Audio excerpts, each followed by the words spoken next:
A teacher does not just come to work and do their job. A great teacher looks around at all the bad, all the hopelessness, all the negative, and just all of it, and sees opportunity, potential, and most of all, people. Welcome to the Teach Bigger podcast.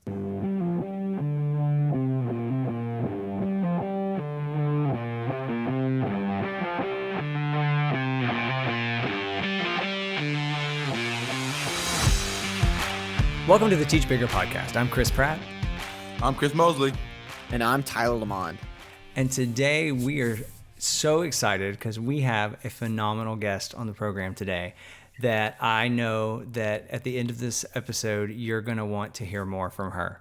So I'm not even going to say too much about her because everything she says will speak for herself. Today we're joined by Miss Stef Groves, and Stef is one of the most passionate educators that I can say I've ever met in my life. And I've known her for several years now, and every time we have a conversation, she never ceases to amaze me at her zeal for kids and for learning. And there's one thing that she can do, and she can totally brighten a room and pull everyone in to want to know something more. So we just thought it was so important that you catch her vibe today. And we asked her to come onto the show and just kind of not only tell us a little bit of how her journey has begun and how she's gotten where she is, but I think that she's going to be able to share some amazing examples of bringing a classroom to life. So currently she is a teacher here in Texas, and she teaches fifth grade science, and that is a new position for her. She's taught science for several years, but never necessarily at fifth grade. So she's kind of had a shift from high school to middle school to fifth grade to who knows what else. But without further ado, I want to welcome Stef. Welcome to the program. And hello, thank you. It is so exciting for you to be with us today. If you want to say something, go. So maybe if you would, Stef is unique because I know we have a lot of listeners that don't necessarily start in education, but they find themselves in education. Mm-hmm. And I think sometimes education is one of those things that finds you, because whenever you're passionate and you have that desire to serve people, a lot of times it ends up funneling you into the service of teaching people. And I think there's really no greater gift that we can give than to pass on what's been given to us. And so Stef has a really unique story, and this is one of the reasons that I'm so enamored with her life and her background, is because she's someone who has seen the world and she's experienced a lot of things, and she's able to bring those experiences into the classroom. So for those of you who are listening and maybe you're thinking about going into education, or maybe you just getting started and you're like, I'm really insecure about what I'm doing because I didn't go to school to be a teacher or whatever, I think today is going to help you understand that it's not about, what you know, it's about where you've been and how you've gotten there. That's what kids need to know. They need to know that real life experience matters.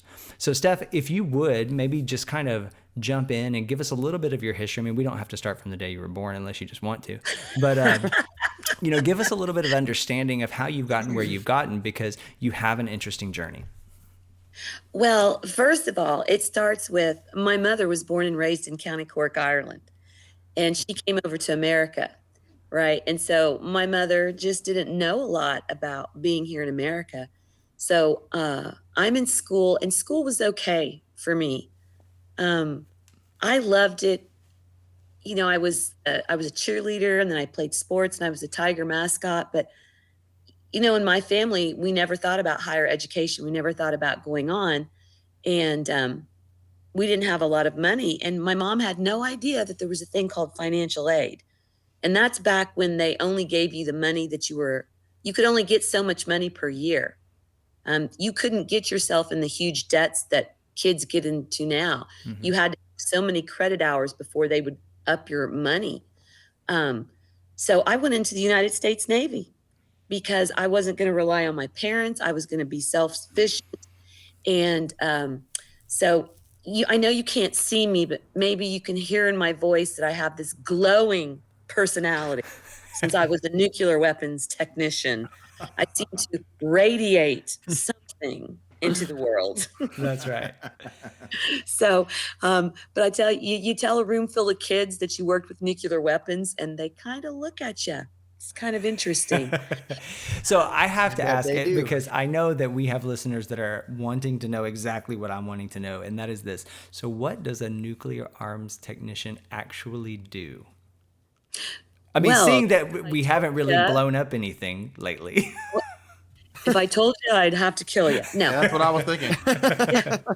we did limited life component changes on the weapons. And so when I was stationed, and I will not say where, to go out to the bunkers, and we'd pull in the B-57s and the A-1s, and we'd roll them in. And I used to envision that there were people taking satellite pictures of us. We'd pull them into the bay, and we would take out the different components, and in case they wouldn't really explode, you know, which I, who knows. And then we'd paint the fins, and then we'd renumber them, and then we'd roll them back out so more people could take pictures. Because I was in the military back when it was, uh, deterrence, that showing that we were strong so the Russians wouldn't get us, uh, that kind of stuff. And then I went on a submarine tender over in Holy Loch, Scotland, and I worked on the Poseidon, which has, let's see, I think it's general knowledge now. It has 16 more heads. And so we would just move those things around all the time. And I think maybe that's what I told myself, because I had no idea that's what I was doing. When I signed on the line, they told me I was going into electronics because my dad said, you always will do good in electronics. Okay. Who knew? Right? So that's what we did. And I had to wear a little badge to see how much radiation I got every month and Wow. all. So, and the Marines were always guarding us. So it was fun. That's amazing. Wow. Okay, so then how do you go from that to teaching school? To teaching Like people. to 5th grade science. Right.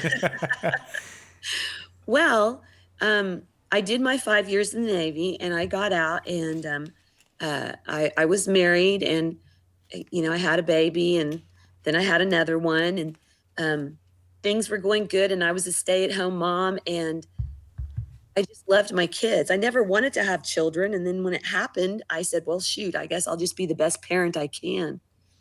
And then, like, when I was in Sunday school, they always needed somebody to teach Sunday school, so I would do that, and I would teach vacation Bible school. And I was a swimmer growing up. I've always taught swim lessons, so I was teaching on coaching on the swim team. Well, then I got a divorce, and it was time for me to get a career. And at first, I thought I was going to be a nurse, but then I kept going back to what makes me happy. And this whole time, I'm with my children, and we're reading together. And we never had a lot of money. We qualified for pre-K when my daughters were little financially, but that didn't mean we couldn't read. And I remember I got my Sesame Street Parent Magazine. So my very first teacher conference, I sit down, and it said, have your list of questions and to ask. And Marla Leeper, bless her heart, she passed away last year. She goes, "I cannot believe you. You're amazing." And I said, "What?" She goes, "I've never had a parent so prepared to talk about their child." And I said, "Well, I was just reading the Sesame Street Parent Forum." And I realized I'm just a lifelong learner. I love to learn. And if there's a way to do it better, I want to know about it. And I want to be amazed. And so that kind of started it. And so then I decided, well, I'm going to be a teacher. And I went to Texas Lutheran University, and I got a multidisciplinary undergraduate degree. Because it's such a small university, it's hard to get that teaching. And I had the most amazing time with my professors. And that's when I heard the state of Texas would give me $10,000 off my student loans if I taught in a high needs content area. And because I wanted to be a reading teacher, because I love to read. Books come to life. They tell you stories. They help you process things. But $10,000 when you're a single mom, I'm like, yeah. So I picked science. And it's what makes me a really good science teacher, because science was never easy for me. So sometimes people, this is what I'd often say: if you're awesome at math, maybe math is not really what you want to teach. Maybe you want to help teach those because you already understand it. When a person who loves math, when you say a computation, it's like you're singing to them and they go, "Yeah, I get that." But when you say a computation to me, I hear the like a Google freeze. I heard Tyler say earlier. I hear ah, ah, and I'm like, "What was that?" So I had to fall in love with the topic of science. And when I realized that the patterns and the way that you observe and thinking like a scientist helps you in every aspect of your life, I was just hooked. And so I'm really glad that Texas gave me that $10,000. That's amazing. Okay, so I want to kind of unpack a little bit what you just said because I'm starting to notice a trend of teachers who I deem personally really great teachers. And you said that you taught swimming lessons and you did a lot of like teaching and things of that nature before you even became a teacher. And Yes. we had someone on the show earlier. I think it was last season, Billy Parker. She did something similar. She was always teaching her little sister things. She was Mm, always teaching her, like she taught her math. She did all these things. Like even when her husband had to go back to school to get something, she like tutored him and like helped him out. And then she like became a teacher. Now she always knew that she had this burning desire to be a teacher, but I myself am also the same way.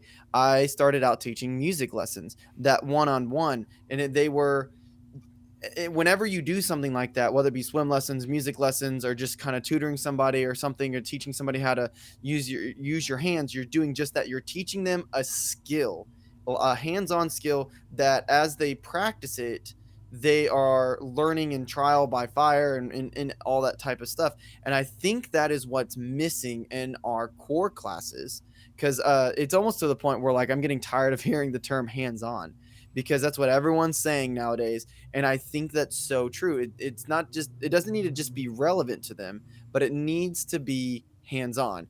Uh, I know that in my classroom right now, teaching all of the animation and all of the video and the audio and stuff or whatever, like a lot of that stuff I'm still learning myself. Of course I'm staying a step ahead of the kids, but I see them and they struggle with it and I'm like, I struggled with this but I got way further, and the only difference is because I have that drive that I want to do this kind of thing, and I know how to practice something. I know how to practice a skill until I refine it.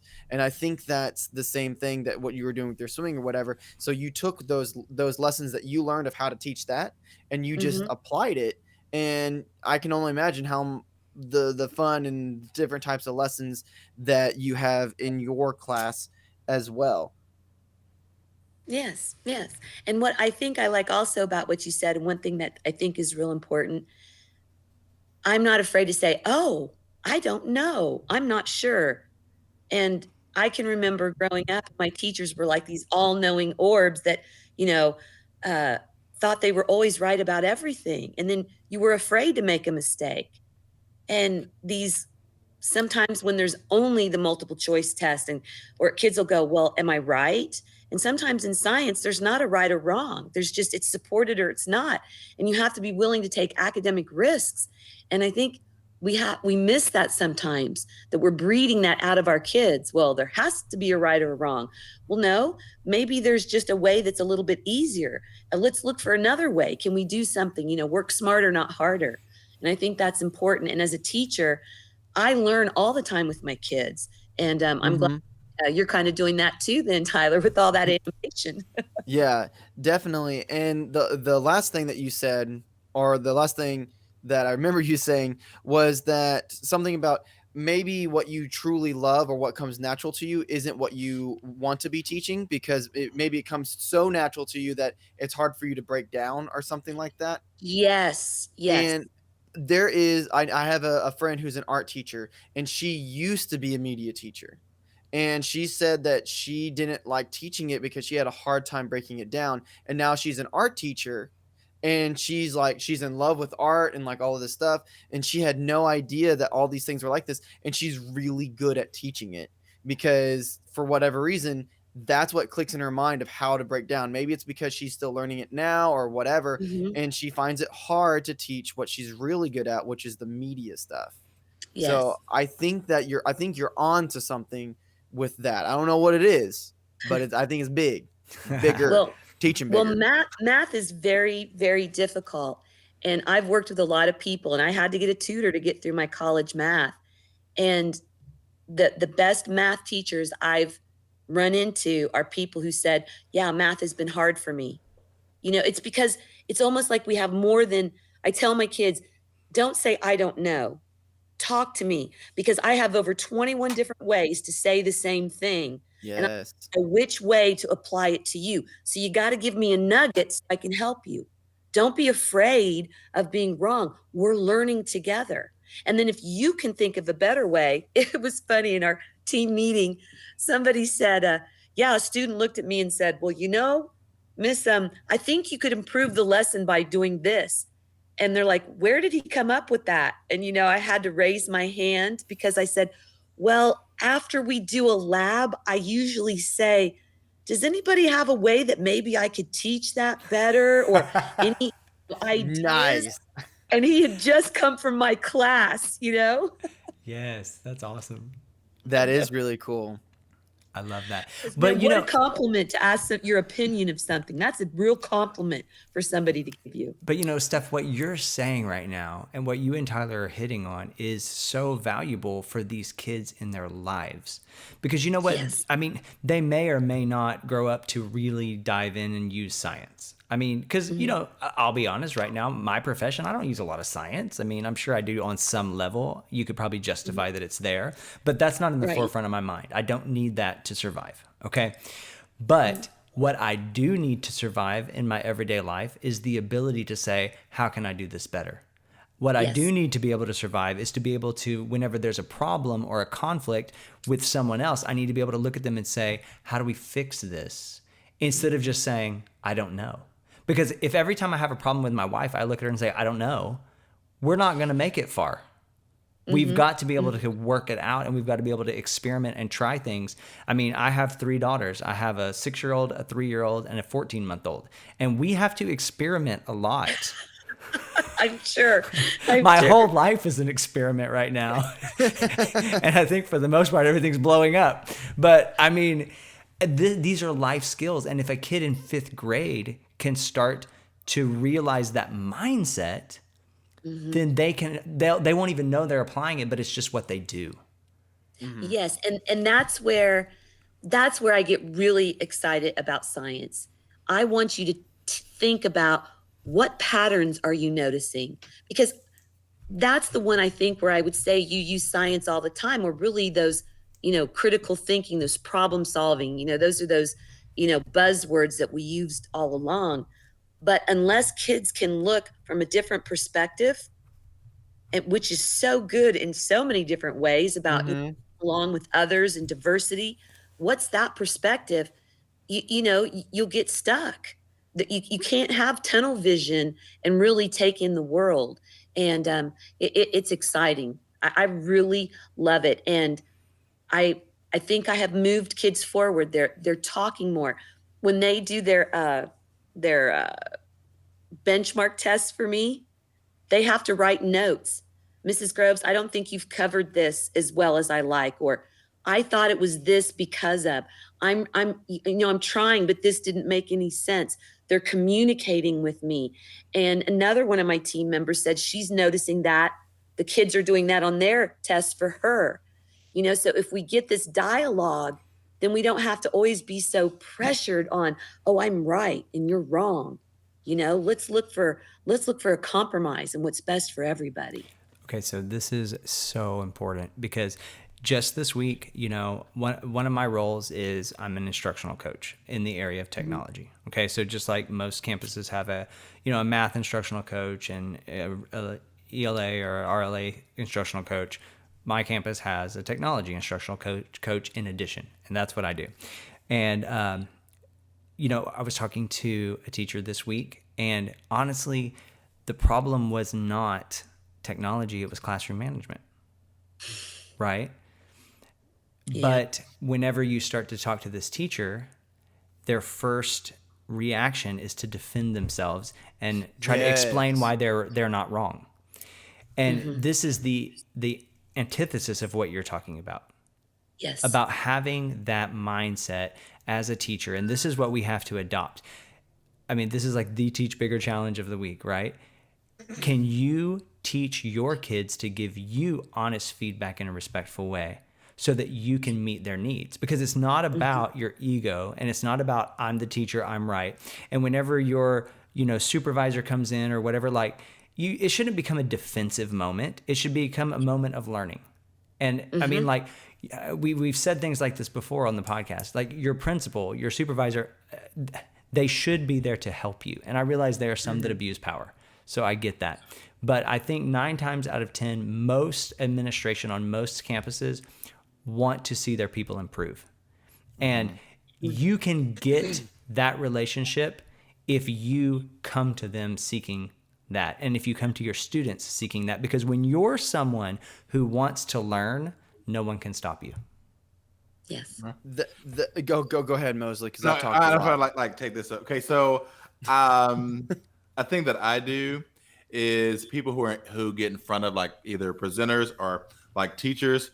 I don't do this in a judgmental way. I do this in a evaluation to kind of see where I am. When they talk and when they speak, I evaluate them on a couple of levels. Okay, uh, like captivating, like how captivating they are, like passionate, and like, do I want to hear more what they have to say? Mm-hmm. Because, and I'll tell you why, and then I'll go into it. Because one of my assistants, he was a first year teacher last year, and so, I told him, I was like, and today with these kids, like they have the phone in front of them, and I Mm-hmm. say, I think to be able to grab their attention, they have to have an experience, like when they come in your class. And I said, here's what I try to do. I try to like get them on a ride, like a roller coaster, and like where they feel all these different emotions. I said, watch a class. I said, I'll start, grab their attention. I said, I'll take them on a ride. I'll like have them laugh. Like I'll have a serious moment. I'll say, I'll take a moment to make sure they know their place as far as being a student, however small or whatever it is. I'll like test their heart, make them think, like we'll go on that ride and the ride changes. Like sometimes I'll start real serious. I'll stay there. I'll make them laugh. And then I'll come around. I'll make them think, and we have all those experiences, and I'll try to grab them so they know like I'm getting the Mosley experience. And that's like, I never know what it is, but I will feel all these emotions in one. So it's like they're on a roller coaster.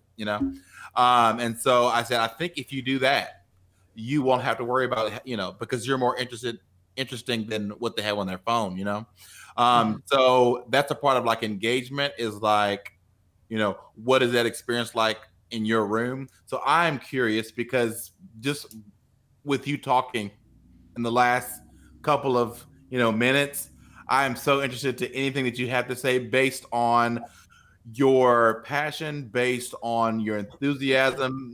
I can see you, but they can't see you here, but like your facial expression, everything. So here's what I want to know. And then we can segue this into like a teach bigger thing. Like, what is the Miss Groves experience like in your classroom? Like, what is it that you provide for your kids to keep them engaged and to put them on that ride in your classroom? Because I'm sure it's phenomenal, because I feel like I might be in your classroom right now, and I'm like, "What do you want to say? Like, tell me some more. Like, come on, So, like, tell me about that, and then we can probably connect that to, the teachers listening. Like, what is their experience like? So there you go. Well, hands down, I've got the best topic to teach, and it is the truth. You do not have to sit in a desk very often. You do not have to be quiet most of the time in my class because we're exploring.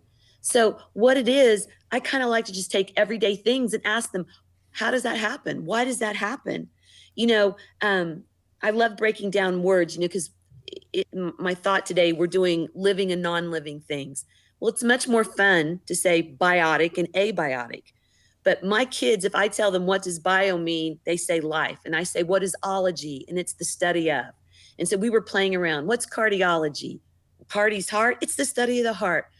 But we like to say words, and then we like to go out and experience it.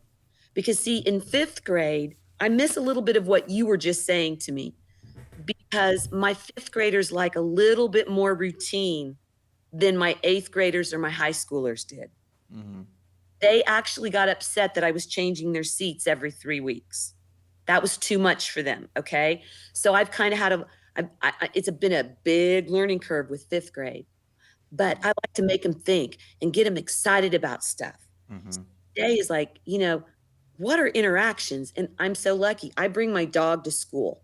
So, I bring Eli over, and he'll sit and he'll say he loves me, bark and all that. And he'll smile for peanut butter. And, those are interactions. What are some other interactions? What's your favorite animal? But then for the kids who know it, they can share that. But what about that other child who's been very sheltered and doesn't have a lot of experience? So now that's where we have the quick video. We have the little fish that spends, like, 2 days building that huge mosaic in the water, knowing that the tide's going to come in, but that's how he attracts his mate. The video of where all those little hermit crabs, when an empty shell comes up on the beach, they all start collecting, and they align themselves by size. If that is not amazing, and then we just keep going back to it. And then that just delves into everything we're doing, and why are things a conductor? Even because they still got to remember conductor and insulator. Put your hand on your plastic chair and then put it on the metal and feel that it feels cold. It's not really cold. It's just that metal's a good conductor and it's pulling the heat from your hand. And the kids are just amazed. So we do those little things, but then we make sure we touch and we measure. And I've been told that my science lab in that building's never been as used as much as it has now, because sometimes we forget. We think that just telling them about food chains on a worksheet's going to help them, but it's not. So we use stickers. I can't go to Africa and show them a little, all the termite mounds and all that. But you Mhm. know what? We pulled off stickers and we had a great time with it. So Mhm. I think that's what it is. And I love to tell silly jokes. And this year I'm excited about the stickers. And you know what, Chris? Next year I'll be just as excited about the stickers, because I think I would have been something more. I would have been a geologist, I think, if somebody had taught me science. But my sixth grade science teacher, all I remember is he had bursitis and he called us up and popped his shoulder. That's all. Oh, that's creepy. Wow. Yeah. Well, you learned a Yeah. little. Yeah. Yeah, Well, I can tell that like that experience in your room is something that the kids get excited about. They get to move around and touch, and so it's not just like it's gonna be the same, and that's exciting. It's like buying a ticket to a different movie, Mhm. and that's exciting because you're curious about it. Mhm. And that's something too, like for teachers out there, is like evaluate the experience, or what is your show. Like I told my assistant, I feel like I'm always on show. That's why I'm so tired. I feel like I perform all day long because it's what the kids need. So Mhm. evaluate your level. Like what is the kids experience when they come into your room? What does your roller coaster look like? And if your roller coaster is not exciting, then they might not want to buy another ticket. That's good. Oh, that's So like, wonderful. That's think exactly about right. it. Make them want to buy another ticket and keep coming back, because that's when you have engagement, and that's when you have a higher level of learning. So boom, Mhm. made me think about that. Anyway. look, that's exactly right. Because I don't care what teacher says. Kids don't want to just sit around and do nothing and chill and hang out and like whatever. They get tired of that. Kids, yes, and the most dangerous thing in the entire world is a bored teenager. So like you have to give them something to do. You have to make them get up and walk around. And that's something that I'm struggling with in my classroom, because that's what we do is we sit down in front of a computer in front of a screen. So like I'm trying to figure out ways to get them up and out and doing things and not just sitting down in their staring at their computer. I haven't quite figured it out yet with graphic design, but I'm sure I'll come up with something eventually, especially after my first full year of teaching it. But I'd also like to say that I remember in my sixth grade science, because I had a really good fifth grade science teacher. She instilled like this love of like curiosity in me. And then my sixth grade science teacher was terrible. And I all I remember from her was anytime I asked her a question, she just looked at me and was like, that sounds like a really good research project. Why don't you look it up and then you can come back and tell the whole class? AKA, I don't care. I don't know the answer and I'm not giving you the time of day. So my thing to that is teachers, and then my band director in high school, he always, and not just him, but he was just the one that was the biggest one culprit of this, is that they always acted like they knew everything. And even when they were wrong, they were still right. Mm-hmm. And I took that with me from the moment I started teaching private lessons one-on-one when I was 19 years old all the way to right now, is that I make sure that students know that I can be wrong sometimes. Mm-hmm.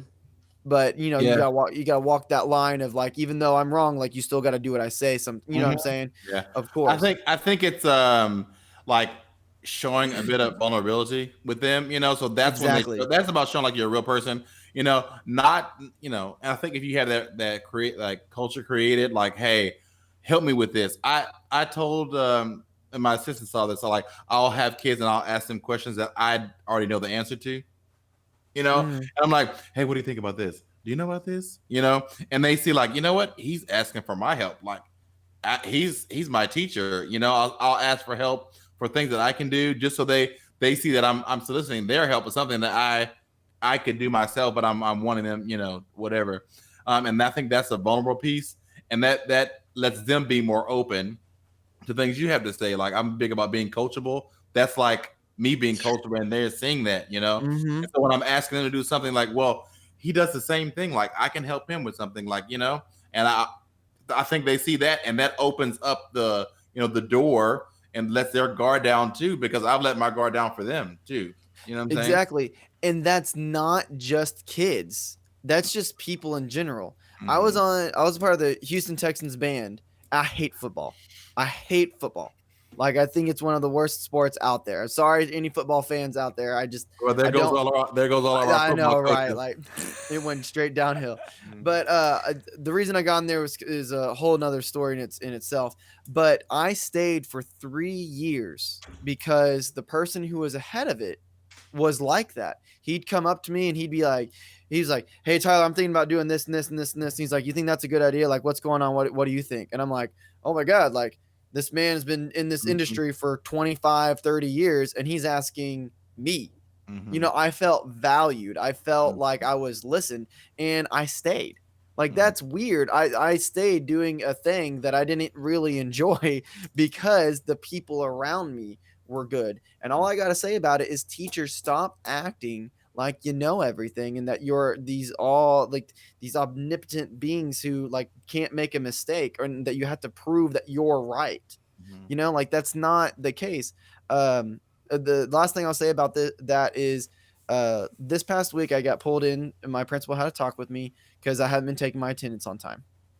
And I noticed immediately when my principal was talking to me that she was braced and she was prepared for me to like come back at her with like why I was right and why it's not my fault and all that. And I just was like, no, you know what? You're absolutely right. I need to make some reminders.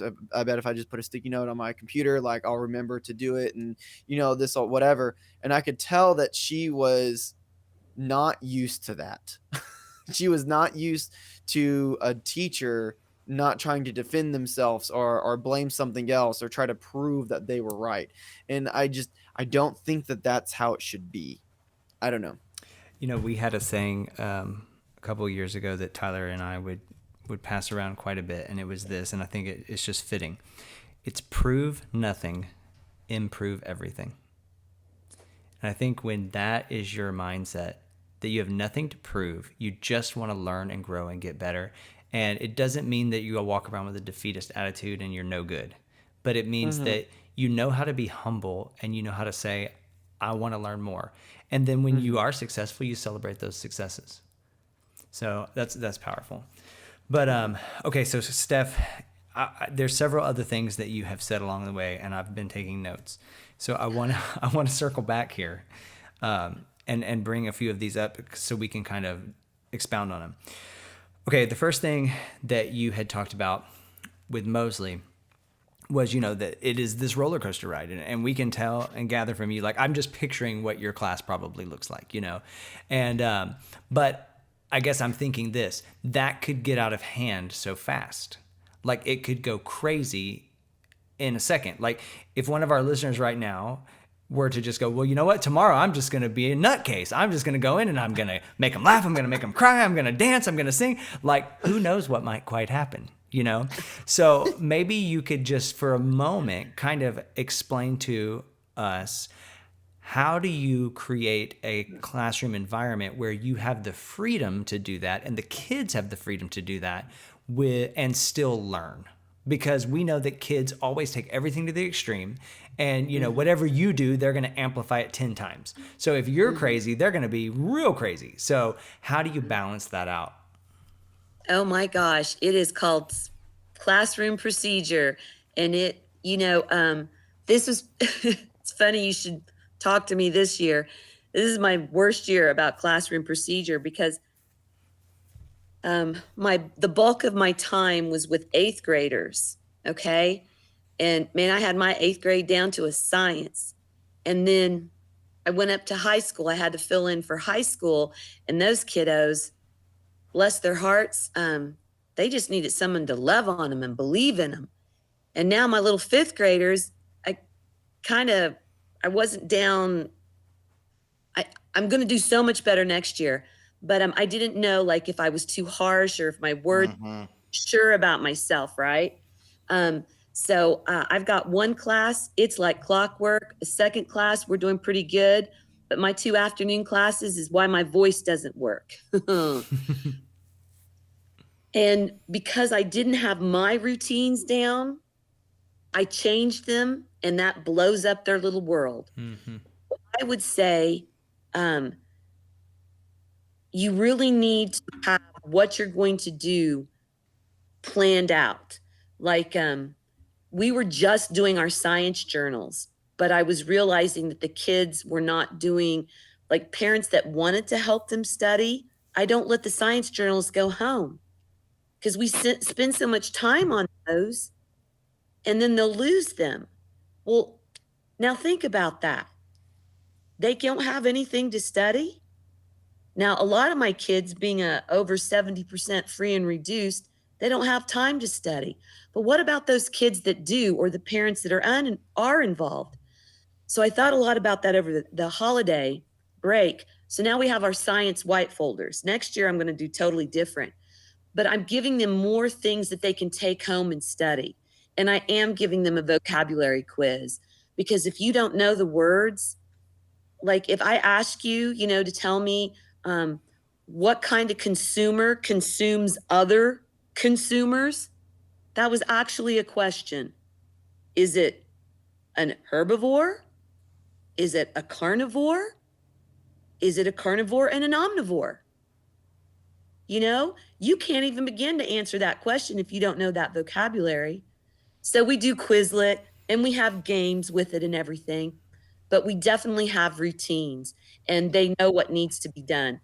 We do capturing kids' hearts, so that helps a little bit. But, I have my doorbell when things get too loud because I've lost, I think, a lot of my power with my facial expression. I used to tell everybody I have the best mama look. Like you would do something, I would give you that mama look and you knew you had crossed the line. Mm-hmm. I didn't have to say anything. Well, my eyes don't do enough of my mama look. Hands on my hips and they're not getting it. Right. So, but you definitely have to have those routines in there. And I want to do much better next year. And I guess, sorry, I'm rambling now, but that's what it is. You have to know exactly what's going to happen. No, yeah. And I mean, I agree. And I'm so glad you said that. And, it's the kind of thing, yes, it is most easily done at the start of a year. Because you right, do that's what I was thinking. And I hope what you took away from that was that you noticed she said the problem was she changed, and that's when it got crazy. So that's what we've said in previous podcasts, and just to reiterate, once you get those procedures in place, you're stuck. Because if you try to change them within the year, it's very hard for kids to adapt. Now, the older the kid, you might be able to get away with that, but the younger the kid, the harder that is. Okay. And I think okay. Go. No, no. No, I'm saying like going into it, you say like, what type of classroom do I want? I want them to be able to like shout and blah, blah, blah, blah, whatever. Okay, so what I need to do to be able to get them to do that and be able to bring it back in? Okay, well they need to have these procedures in place. They need to be able to stop at the drop of a hat. You know, they need to be able to respond, and then feel free, and then know where to come back to, and all that stuff like that. Know what is our base as far as like what the room needs to feel like when you need to listen. And like what they know my expectation is, like I will not go on giving instruction until the room feels like this. And it's okay that the room is like this. I'm not giving instruction, like it's okay, but for us to get instruction, it needs to feel like this. Here's their light, feel it, sit there. Like they need to understand, like it's not that I want you to be quiet always, it's that this is our time to do this is our time to do this. And I think they appreciate it whenever they see you let them be kids and be loud and whatever and get into it with them. And then whenever you want to bring it back down to zero, they're like, oh, okay. Well, they don't always want it quiet. Like I understand, like, so that's how my issue was last year. Well, one of my very since it's different band in science, but Mm-hmm. you have to talk about things, and I Mm-hmm. think too often we don't let kids sit and talk. So Mm-hmm. Mm-hmm. a couple of my procedures that are very well ingrained in my children, I want you to talk. In fact, Yeah, yeah. Adam. So if I ask you to have a conversation, I bring you back by doing the countdown: 5, 4, 3, 2, 1, because I asked you to talk. Mm-hmm. But if there's a safety issue and I need you right away, I say knowledge is, everybody stops and says power. That's amazing. I That's love good. that. That's good. Okay. So we practice, and so they know when I need them right away, because safety is the utmost in science. Or, hey, I've asked you to talk. I want you to do this. I want you to circulate. Then you need Mm-hmm. to come back to me, So even the T up is kind of hard in CKH, and I still have to do the countdown because I asked you to talk. Right. Mm-hmm. And so, and that's what it is. And we wait until everybody's back on. And that's been really good. I'm happy with that. Yeah. And I think that's a perfect example of having procedures in place. So that way you can do a freedom activity, but then they know how to bring it back to focus. So that's great. Okay, so okay, I know you're about to move on, but hearing this is really making me see the flaws that I've done in my classroom. Because without trying to make my kids quiet, I've never really told them to be quiet. I allow them to listen to music while they work on the computer because I can't really see a reason why that should be bad. So I let them listen to music, and also if they plug into the computer tower, I have the ability to like talk to them through my microphone and they can hear it. So that's kind of cool. But anyway, I've never really told them to be quiet. I've never like yelled at them to be quiet or whatever, but they've never experienced loud. And I didn't realize that until just now. So and that's kind of one of the things I've been starting to see, especially now that we're getting closer to spring break, is that a few of the boys are starting to talk, which I don't really mind, but they're just getting louder and louder and louder and louder. And I was like, man, why is this happening? This has never happened before. Is it just because they're antsy to go to spring break? Well, no, it's because I've never set a procedure and they've never experienced talking or loud in my classroom. They've only ever experienced putting headphones on and blinders onto the computer. Mm-hmm. And maybe, like, of course, we do our little group discussions like very ever so often, a few times a week. But that is something that I'm going to have. And I bet that if I do that, that'll help them get out of the computer and away from the screen, because even though I am a computer class, too much screen time is bad, So anyway, what were you going to say, Pratt? No, there's something else that you had mentioned, Steph, that I would appreciate you kind of talking to us about. And you had mentioned taking academic risks and the importance of letting kids learn to take academic risks. So can you maybe kind of explain maybe some of your experience with that and how you give kids those kinds of opportunities? Well, at first, take your stereotypical, and we'll go ahead and call him a GT kid, or a kid who just has that natural ability in something. 50 years ago, that child that memorized all the dinosaurs, he was a special person. Now you don't really have to memorize as many dinosaurs because we can look them up. right? So Right. times have changed. But when you go and you ask them questions, and the first thing is, here, is this right? And I'll look at them and say, well, I'm not sure, is it? Well, I don't know. I just want the grade. Is this correct? And right now I say, well, I don't give grades. You earn them. And I don't know. You tell me. You convince me, because it's not about being right or wrong. This year I'm struggling. I have a student who just wants to be done first. Mhm. And so, like today, when we were talking about the different ecosystems, it was mentioned, well, I want an elephant. Well, I just had them out, and it was by luck of draw who they got. And when that person got the elephant, when I was looking at the list of biotic elements, they said all of the animals, because that person wanted to be done first. And so that person needs to be pushed to give me more depth. But then there's the Mhm. person who will ask me, well, is this right? Is this right? And that's when you got to say, well, wait a minute. What do you think? You evaluate it, and put down what, is it reasonable? Have you convinced yourself, this is alive or this is not alive? Because it's okay.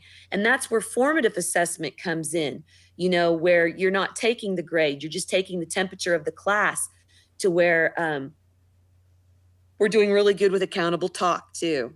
Mm-hmm. Chris, I'd like to agree with you because, or Chris, I would like to say I disagree with you because. We have those prompts up on the board. Mm-hmm. They're getting good at saying they disagree without worrying about hurting people's feelings, Mhm. because of our social contract with the agree to disagree. I really harp on that one a lot. So I guess it's just going after them and not saving them too quickly. And if they do figure it out on their own, celebrate that. Mm-hmm. You know, one of my advanced kids today said that, we were doing popcorn. What are words that mean biotic? Well, it's alive, it's living, right? And then we said abiotic, and somebody said dead.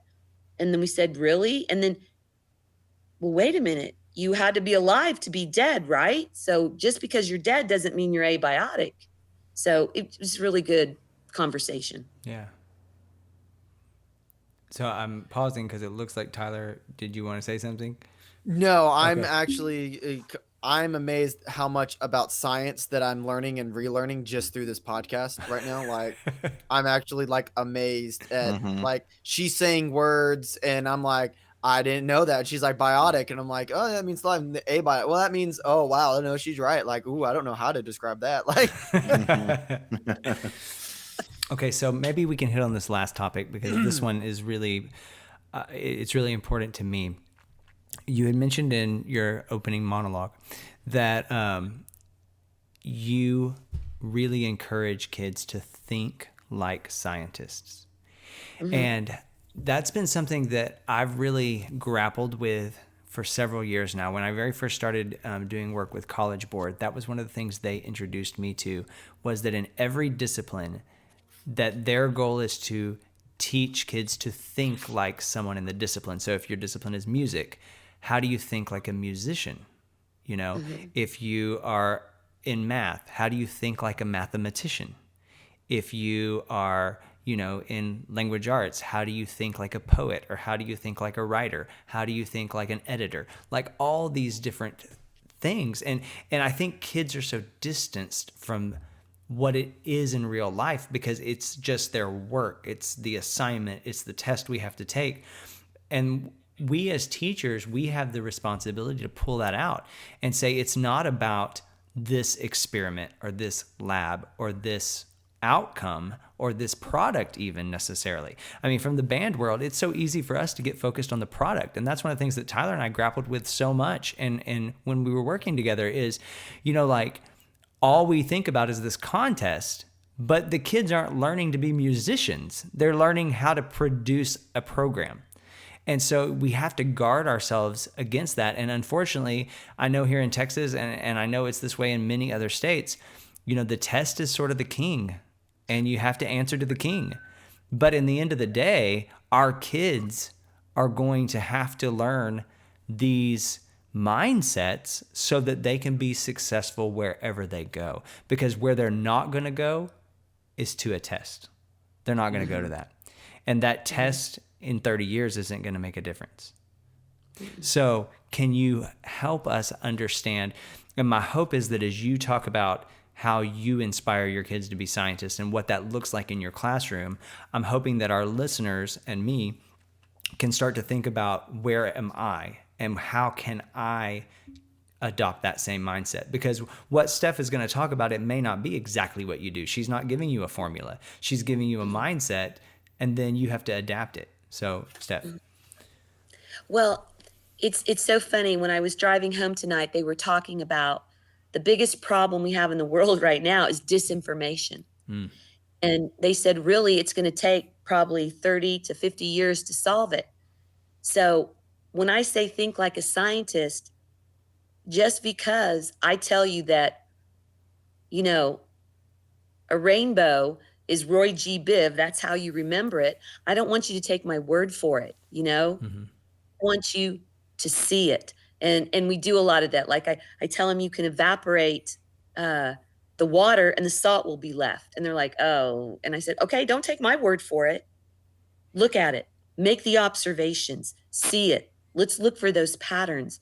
And that's really what they need to do, because if we teach them how to look for those patterns, then look for the data.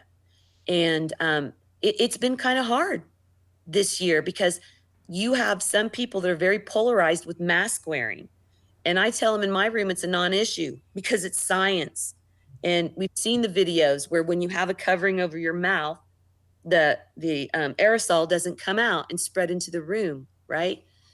So kids are going to have to learn that you can't just take somebody's word for it. And I'm hoping that, and sometimes they can't even take their parents' words for it, you know? They have to be brave enough to look for the data themselves. And so in 5th grade, I can't really say that, and they're not really ready for that. But you have to look for those things. And it's kind of fun. The state of Texas, in their standardized testing, they have a pattern I've noticed. 2 of them are usually very close, and 2 of them are really not very close. So we look for those patterns too to help with test taking. But amazing when you pause for a moment and don't worry about being right so quickly. Mm-hmm. It takes time. Um, and these vaccines, that they tested 40,000 people. That's almost unheard of. You know, there's commercials for medicine on the TV, and I listen for these things, right? I might not be able to hear a sour note, but when one of those things say, yeah, and 812 people tested, I'm not going to believe anything of just 812 people. Mm-hmm. I find that hard to believe that we can even have a claim when only 812 people, right? So we just have to start looking at things, you know, that too good to be true. How many people have really gotten uh, uh, internet scams because it was too good to be true, but they didn't have that, you know, that curmudgeon, be the doubting Thomas. It's okay if you do that civil discourse. You know, you're kind to another person. Hey, Chris, I heard you say that comment. Could you tell me where that source is coming for? I have some information, or I'd like to know more about it. You know, can you give me some more information? We have in our white folders these accountability talk starters.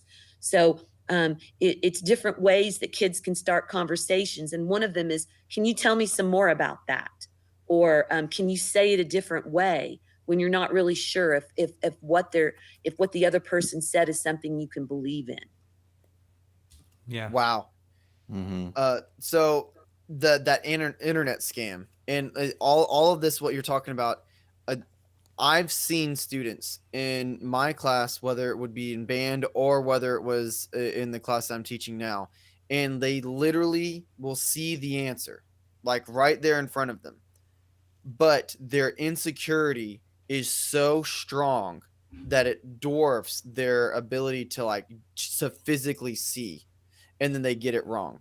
And I can vouch for that it happens even in older folks. My mom fell victim to an internet scam. My mom's a brilliant woman, and she fell victim to it because of what they were saying. She became insecure of like, well, what if it was this? What if it was this? She got that doubt in her and she fell for it. And I was like, Mom, are you serious? They asked you to give them $500 in a gift card for Target. Like, how is that going to protect your Amazon account?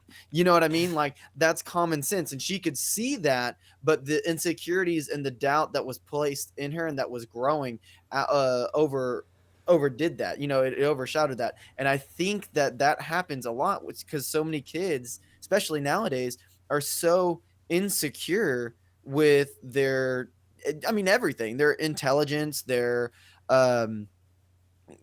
just you can name it, and a kid is insecure about it. You know what I'm saying?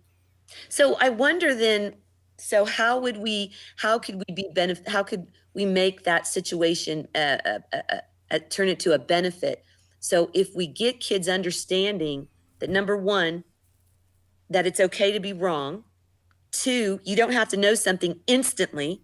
Mhm. It's okay to pause and collect more data, to take that step back and say, what pattern do I see? Do I have enough data to make a good, reasonable assumption, or make a decision? If we could instill that in them, to take that moment, that pause, then maybe they wouldn't fall victim so much. And then they Mm-hmm. know that it's not that really that you're insecure, it's just that you need to know more.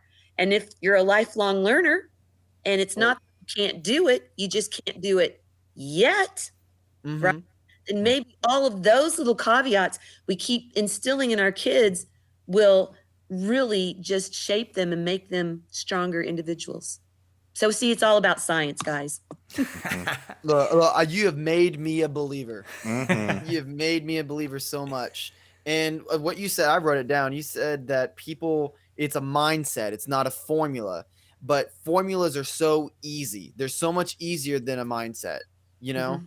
And I think that's why people like grades, because it's so easy to put a number on something and be like, well, you made a 15 on this, and then you did it again and you made an 85. Okay, there's growth, Mhm. it's so easy to see that with numbers. Same thing with, it's so easy to just have a formula and do it than it is to have a mindset about it. I think that's one of the most powerful things that's ever been said on this show. I love that. Well, I'll tell you, I would never have believed this, but my fifth graders love it when I grade their papers and they either had mastery, they were proficient, or developing. They liked that. Wow. They liked it. Yeah, because Jaws it, hitting the it gives floor. them true feedback. Because if you made a 95, what does that mean? Mhm. But if you're mastery of something, then I know what I'm talking about. Mhm. That's Yeah. powerful. I'm so excited for next year because I have made so many mistakes, and I have real little glimmers of, of good stuff. This whole summer, I'm just so excited about how I can do things because I was really busy trying to learn my content, because you realize that they're not taught science before fifth grade because they have to do reading and math. And my fourth grade teachers who moved up to fifth grade tell me, no, we didn't do science really last year. Yeah. But I have a 78% pass rate. That's awesome. 78. That's amazing. Huge. No, that's not. No, that's what I have to get to. Oh, I thought that's what you were at Oh. right now. No, Oh. no. They have to have 78 to pass the fifth grade science. Oh, okay, now I understand. Yeah. Oh my gosh. And they haven't done science before? No. We weren't the bottom this last time on the district benchmark. And since we call the STAR test the Super Bowl, we had our big scrimmage and we moved up in the rankings. And we were proud Yeah, that's good. because you know what it is? The one little girl who, that child who really answers all the questions, but they're usually just off. Yes. Okay. But who am I to crush her? Because she's still trying and she's Mhm. excited about science. But when I have to tell her that, she got a 42%, it just kills me. But when I tell her that she's still developing, and she's the one, she goes, well, that's all right, Mrs. Groves. I'm almost there. I'm getting better. And I say, yes, you are, sweetie. That's awesome. That's so amazing because I was that kid. I was that kid that always tried to answer the question and was always wrong. And I didn't. I'm sure that shocks everybody, right? But No, not at all. it wasn't until I was like 22, 23 where I saw a dramatic difference in my education, and I was like, "Wow, I'm wrong way less." Like it like finally like flipped, and I was wrong way less, and it's like I finally had made all the necessary mistakes to finally get to the level that I was achieving. But I never had a teacher that said that to me. I never had a teacher. They were just like, well, I had one, Miss Stroud, my pre-cal teacher. She would always give me like a paragraph of feedback on all of my tests. But other than that, no other teacher, like not even time of day or whatever. You know what I mean? Wow. So. Well, Steph, thank you so much for joining us today. And I mean, It was a pleasure. we're different now. I mean, we're just thinking different. We're thinking like scientists. And I just love it. Make those observations. That's right. So, well, thank you. And I know that our listeners have learned a lot today. And so, if you want to reach out to us, maybe you have a question for Steph, or maybe you just want to say, hey, I enjoyed the program or whatever, feel free. You can email us at info@teachbigger.com. You can also check us out on Twitter and on Instagram. Also, you can visit the website. It's teachbigger.com. So we would love to engage with you. If you have questions or ideas for a show, if there's something you'd like us to touch on, we'd love to hear back from you. Steph, again, we just can't thank you enough for being on today. And just thank you for sharing your passion and your zeal and your journey and your heart, because we are feeling it today. So we just appreciate you. And we just want to thank all of our listeners for listening. And you guys have any final thoughts? Teach big. #I teach bigger. Yeah. There it is. All right. Well, thank you. And we'll see you back next week.